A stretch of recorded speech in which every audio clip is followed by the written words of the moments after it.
Tenemos hoy nuevas circunstancias en la muerte de Noelia Castillo Ramos por eutanasia.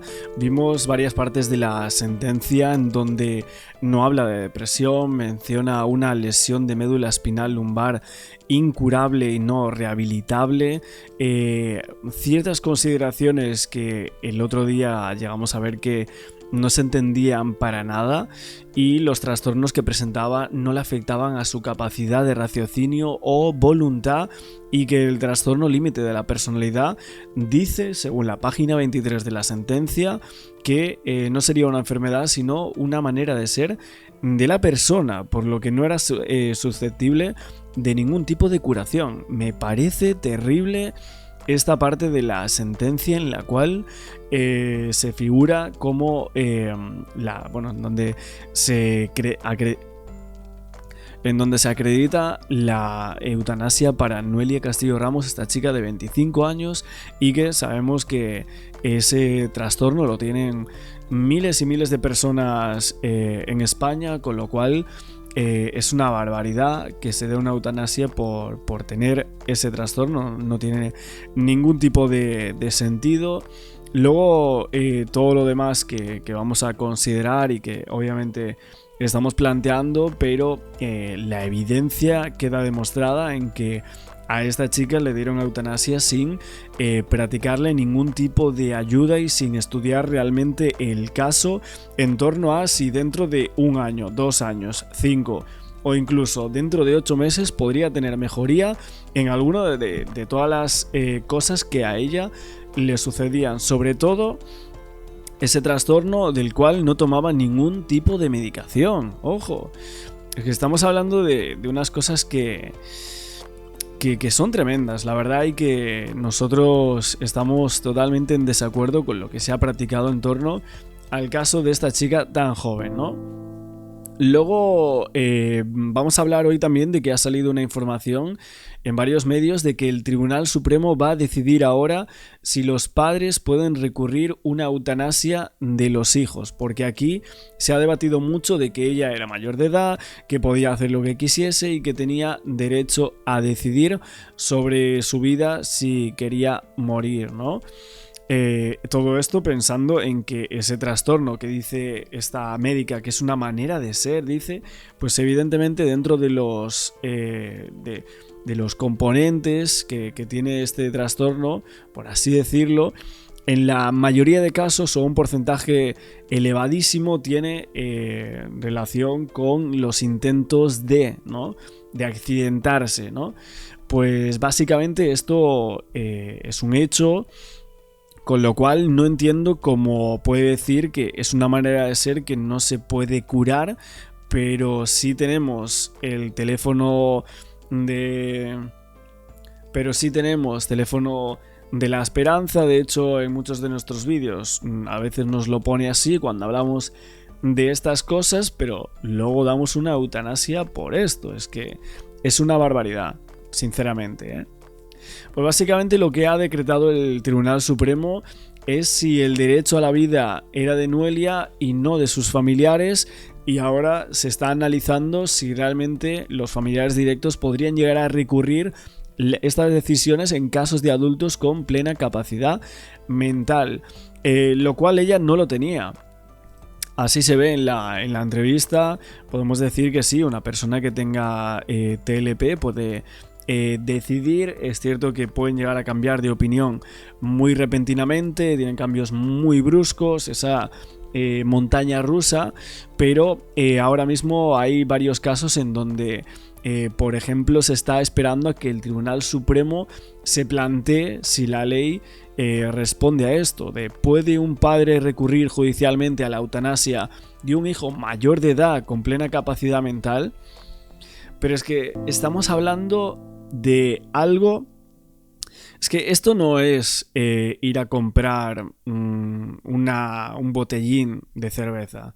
No estamos hablando de ir a comprar un botellín de cerveza. No estamos hablando de ir a un concierto. para que tu padre pueda recurrir o no.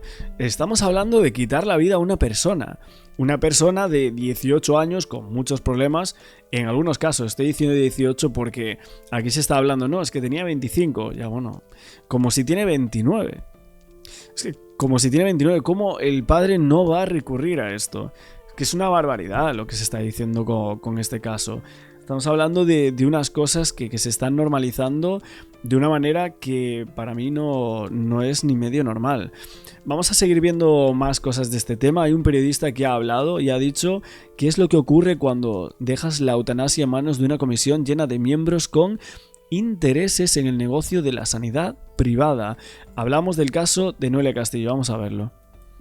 A raíz de la polémica generada por la eutanasia aplicada a Noelia Castillo, hay quienes consideran que se dio un proceso con garantías que contó con la opinión de un comité de expertos médicos.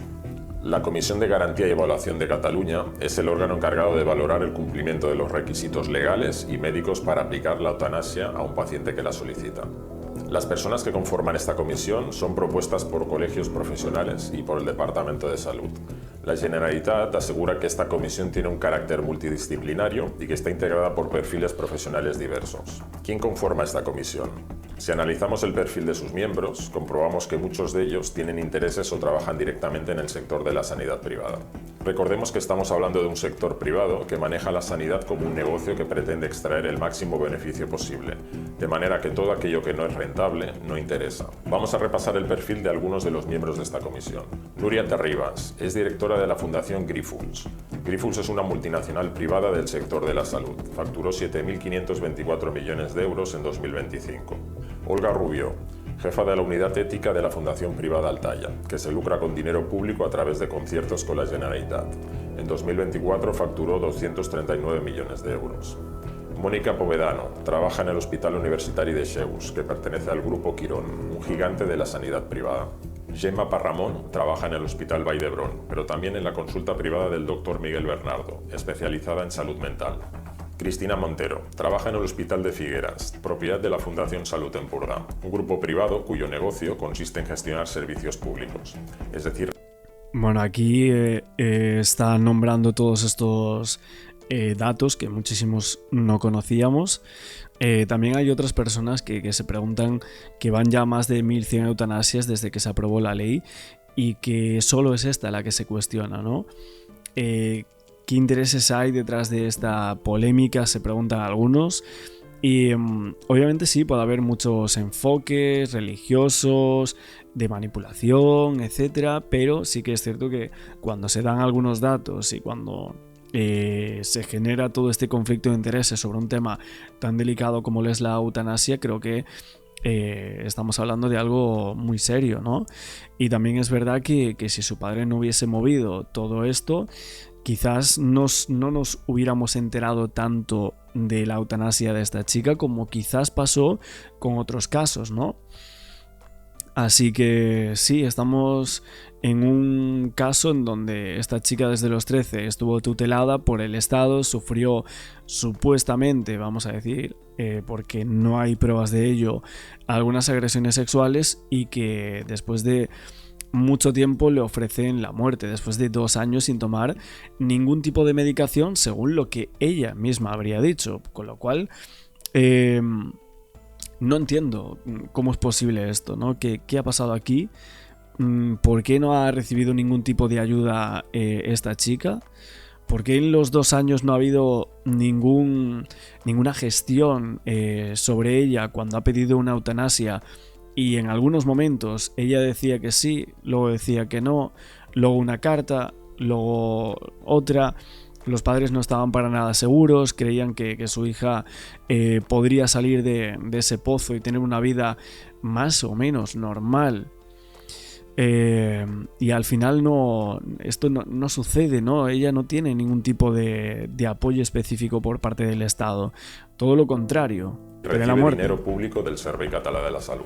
Guillem Reig, abogado que actualmente trabaja en el bufete Vallvé, que asesora organizaciones sanitarias públicas y privadas. Entre las privadas se encuentra el Grupo Quirón, la Fundación Altaya, la aseguradora FIAC o la multinacional danesa Zoll. Carmen Rodrigo, abogada que trabaja en el bufete Brugueras y García Bragado. Alejandro García Bragado, uno de los fundadores de este bufete, forma parte del Consejo de Administración de CaixaBank. Esta entidad tiene un enorme volumen de negocio con las aseguradoras de salud privadas a través de Adeslas. Josep María Bosch, asesor jurídico de la Unió Catalana d'Hospitals, que es la patronal más importante del sector sanitario concertado de Cataluña. Priscila Giraldo, abogada que se dedica al emprendimiento sanitario. En su sitio web leemos: te asesoramos legalmente en tu negocio privado y ponemos en marcha tu sueño en la sanidad privada. Ferran Massanés trabaja en Barna Clinic, la parte privada del Hospital Clínic de Barcelona. Lluís Pintor, psiquiatra que trabaja en Adsalutem, un centro privado especializado en la medicina del sueño. Francesc María Sánchez, abogado, fundador del bufete FJM Abogados, que trabaja con empresas de la sanidad privada como la Clínica Corachan o Gestia Allianz. Ramón Figueras también ejerce como abogado y socio de FJM Abogados. Cataluña tiene el dudoso honor de ser una de las comunidades con mayor implantación de la sanidad privada y concertada. Es un negocio que mueve muchísimo dinero. Debería hacernos sospechar que el órgano público encargado de valorar la aplicación de la eutanasia a pacientes esté repleta de miembros vinculados a la sanidad privada. Estas personas que dicen defender el derecho a una muerte digna, ¿están realmente comprometidas con dedicar los recursos necesarios para una vida digna? Teniendo en cuenta sus intereses en la sanidad privada, permitidme que lo ponga muy en duda. Yo estoy a favor de la eutanasia para casos extremos. El problema es cuando dejas la eutanasia en manos de aquellos que conciben la sanidad como un negocio privado y aplican la lógica de mercado para reducir costes y maximizar beneficios. ¿Hay un interés por acortar la vida de pacientes que suponen un lastre económico para el sistema sanitario? Que cada uno saque sus propias conclusiones. Bueno, brutal esta última parte.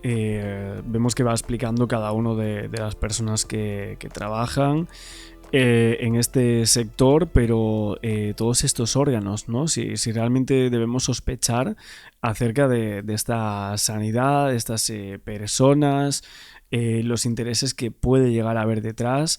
Yo no sé si esto puede ser cierto o no, pero sí que es real que hay muchísima gente que lo está creyendo, ¿no? A día de hoy.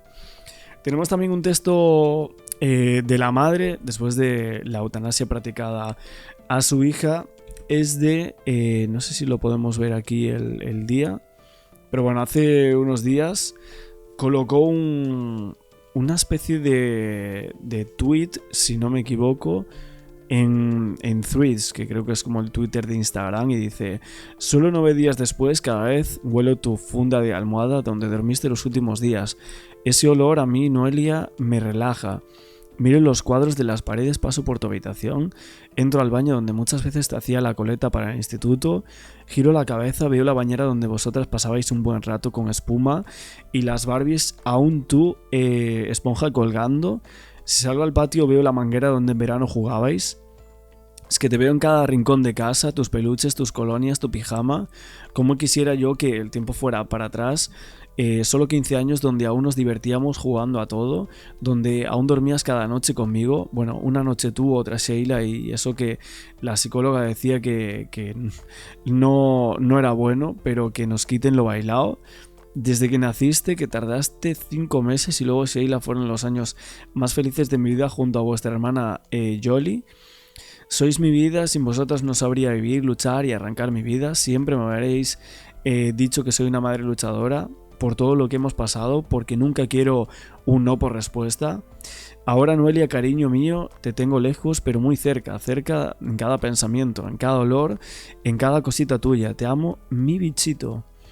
Así lo colocaba en sus redes sociales la Yoli, que es la madre de Noelia, después de lo que ha pasado.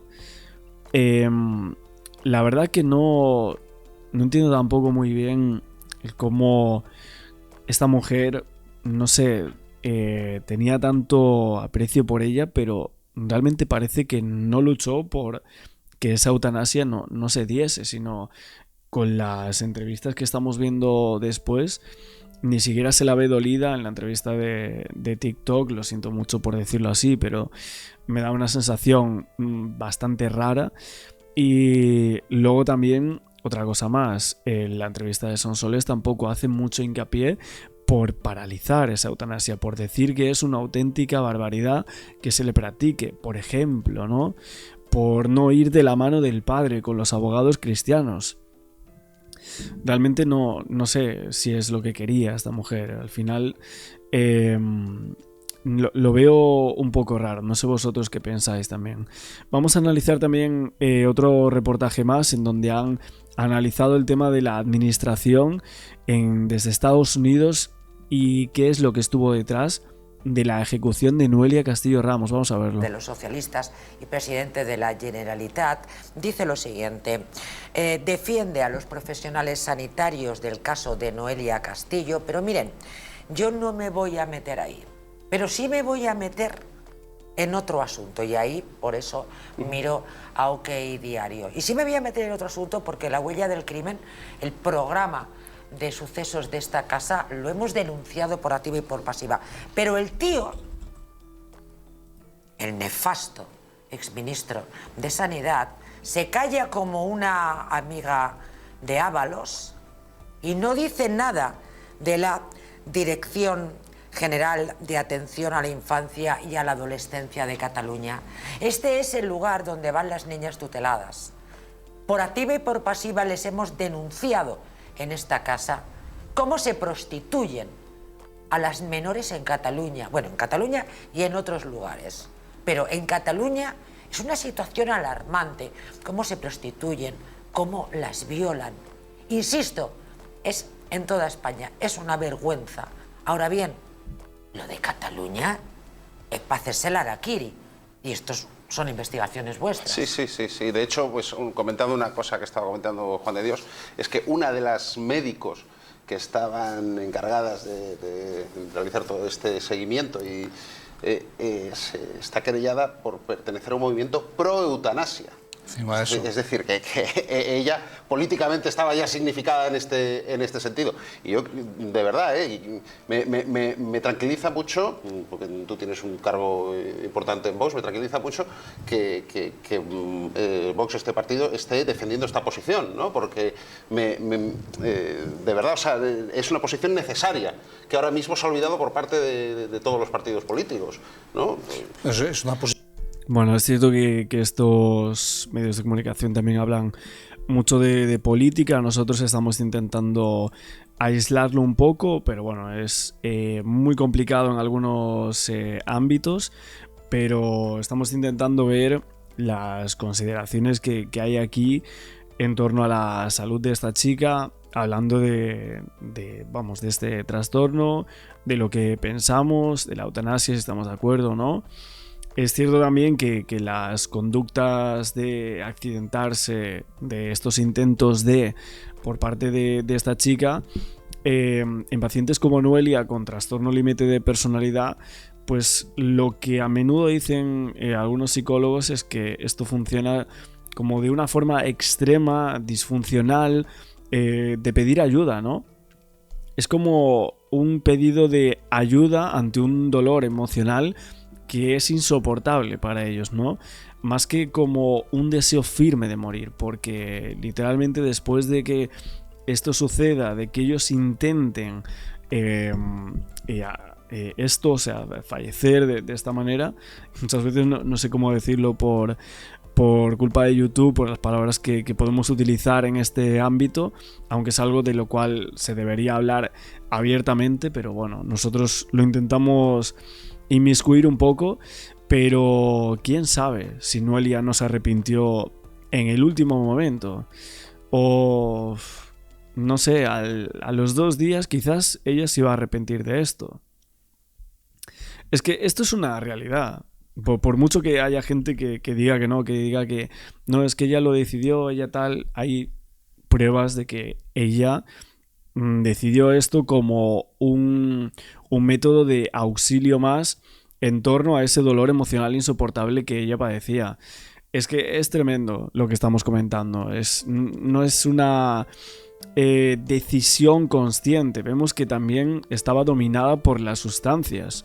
Esto es lo que parece, según ella misma lo dijo, esa discapacidad del 76% agravados por los medicamentos que dijo su madre que tomaba, y esa generación de ideas aparte de los estupefacientes que Noelia dijo que consumía, Y aparte de que algunas personas con este trastorno tienen dañada la corteza prefrontal del cerebro, lo cual les impide tomar algunas decisiones complejas de forma racional y consciente. Entonces, las personas con trastorno de límite de personalidad, discapacidad, que son muy influenciables, son muy fáciles de manipular en algunos casos, y quizás para muchos lo que piensan es que alguien la convenció de esta eutanasia, al igual que como dice la madre, ¿no? Que dice, no, es que algunos doctores le elevaron el coco a Noelia para el tema de los órganos. Es terrible lo que contamos, pero así lo dice la madre también.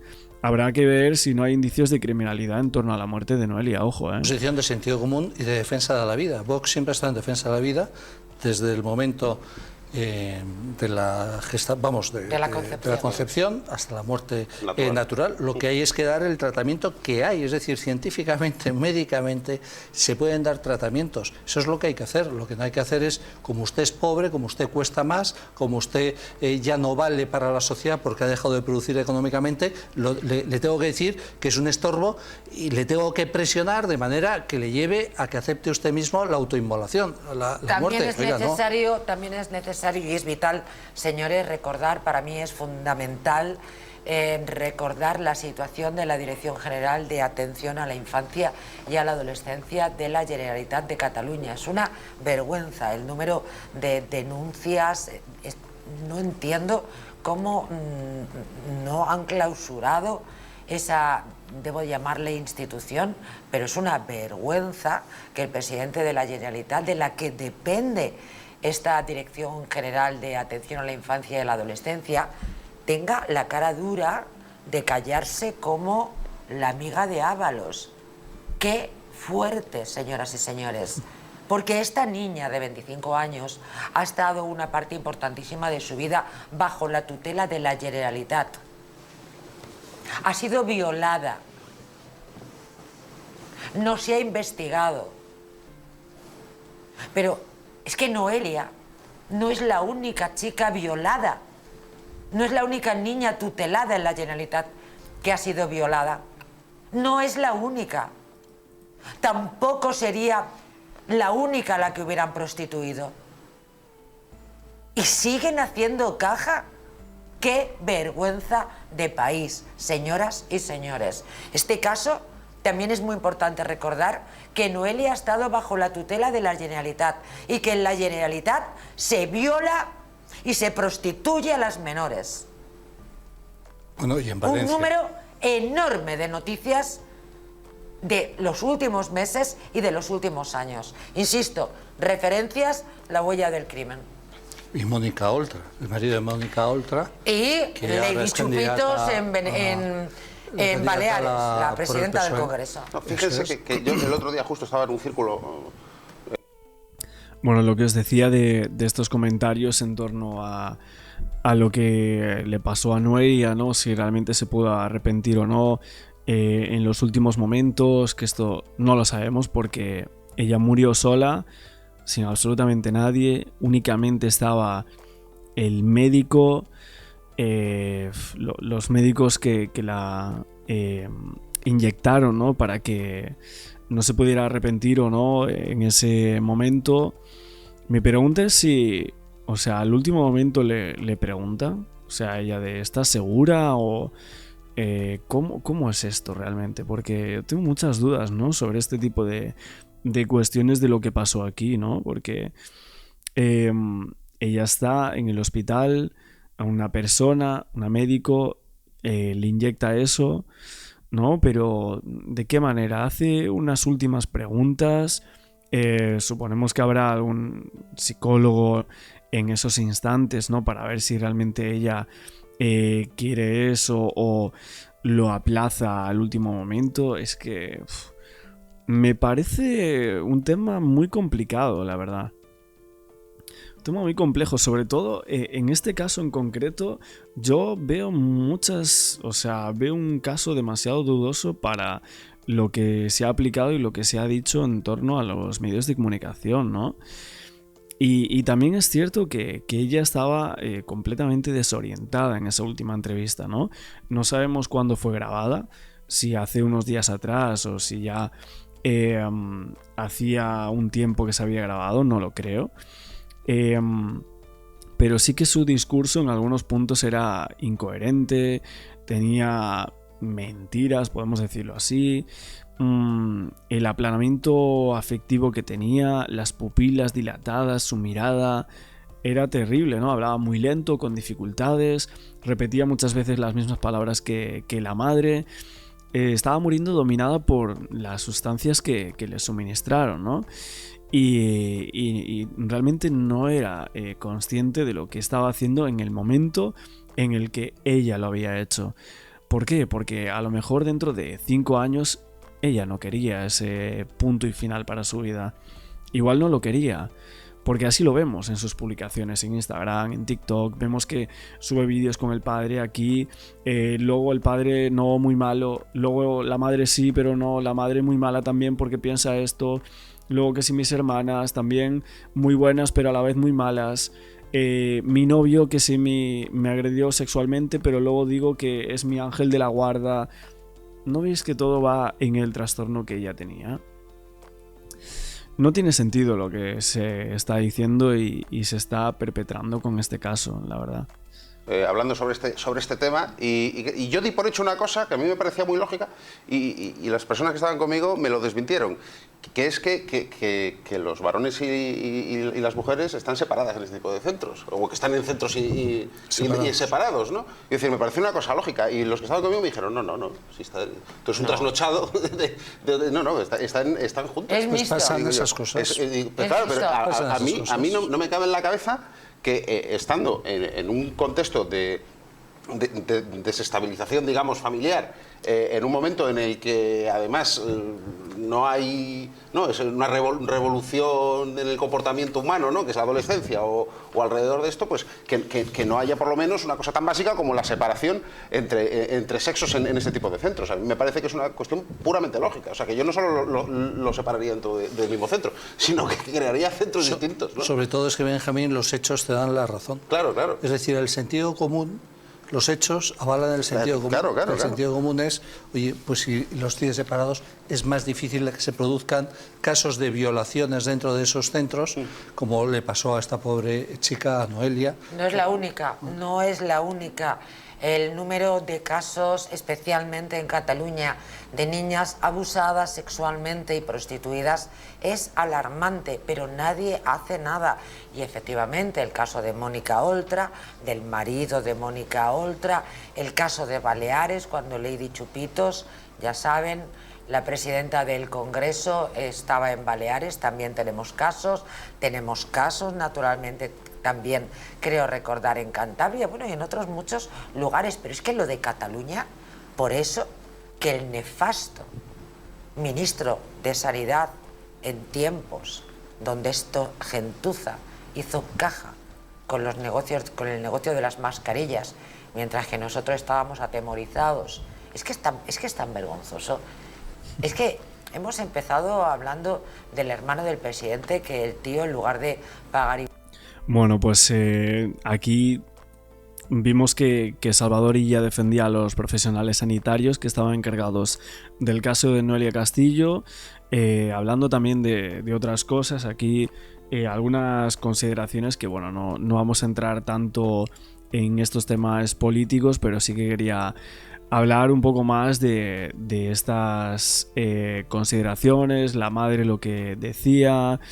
Y bueno, esa esperanza en psiquiatría que hasta el día de hoy parecía que no teníamos, ¿no? Hablaremos de esto en próximos vídeos, pero lo que algunos psicólogos están hablando en medios de comunicación es que había que reconocer la gravedad, sí, en torno a las personas que padecían este tipo de trastornos o también las consideraciones físicas, pero aquí hablábamos a nivel psicológico, que era el punto principal de esta chica. O sea, es que esto es así. El punto principal de la eutanasia de esta chica es la depresión que padecía, también por el trastorno de límite de personalidad más TOC que tenía ella misma, ¿no? así como miles de personas lo tienen. O sea, es que vamos a hablar cuántas personas han tenido depresión en España. Prácticamente la mitad de la población ha tenido depresión a lo largo de su vida. ¿Y cuántas personas lo tienen a día de hoy? Es que... Y bueno, lo que decía esta psiquiatra en estos medios de comunicación es que había que reconocer la gravedad en torno a la salud mental de la persona, pero que había que acompañar siempre. Que había que transmitir esperanza, acompañar, apoyar, porque había posibilidades reales de recuperación. Esto es lo que dice en torno al caso de Noelia Castillo. A ver, hablamos de estas noticias en torno a los trastornos mentales, de los cuales se está hablando mucho, ahora mismo en concreto el TLP, pero cuadros irreversibles, carentes de tratamiento, que bueno, son desafortunados en algunos casos, que quizás tampoco hay estudios completos de estos trastornos, no tan solo sino otros muchos. Es como que aún a día de hoy se están estudiando, con lo cual dar muerte a una persona con un trastorno que quizás dentro de 5 años tenemos más detalles, más cosas, se pueden llegar a tratar de otra manera diferente al cual lo tenemos a día de hoy. Y bueno, lo que decía esta psicóloga es que consideraba que desde su posición como presidenta de una sociedad española de psiquiatría era necesario aportar una perspectiva clínica que, sin restar gravedad al problema, había que evitar transmitir un mensaje de desesperanza, que es el que se ha transmitido con la muerte de esta chica, que no se correspondía con la evidencia ni con la práctica diaria de su trabajo. Ojo, me parece tremendo las palabras de esta persona. Las analizaremos más en detalle mañana. Veremos más informaciones porque es un no parar en torno al caso de la eutanasia de Noelia Castillo.